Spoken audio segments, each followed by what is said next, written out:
100 kilo सुन चाहिँ फिटिकै जाँदाखेरि कस्तो ज्यादो रहेछ है त्यो इन्द्रजाल बर्डर लिएर आएको रहेछ नि त्यसले सुन यहाँ आयो नदेखिने छेउमा आयो हराइहाल्ने त्यो त के अरे मिस्टर इन्डिया रहेछ नि गर्छ मिसिन कतिको यो मिसिनले काम गरे 500,000 को यसोको रुपैयाँ भुक्तानी माग्न आएमा नेपाल राष्ट्र बैंकबाट तुरन्त पाइदिनेछ भन्ने निवेदन हजारौंवटा पेश भएको हुनाले ओहो कति धेरै निवेदन आए भनेर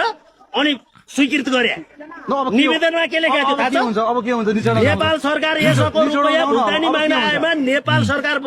नेपाल राष्ट्र बैंकबाट तुरन्त पाइनेछ भन्ने निवेदन हजारौं हात पर्या हुनाले त्यो छोड्या अब के हुन्छ निचोडो दाम त निचोडा के हुनु 4-5 दिन पछाडि फुच्चे बाइले चारी खाएर भात खाएर बस्छ ठुलो मान्छे भेटिँदैन त्यसले ल्याकै होइन मन्त्रीले भन्नुभएको छ त कसैले छोड्न हामी नछोड्नलाई सरकार छोड्दैन भने सर त हुन्छ त्यहाँ म प्रविधि फाइल खोलेको थाहा छैन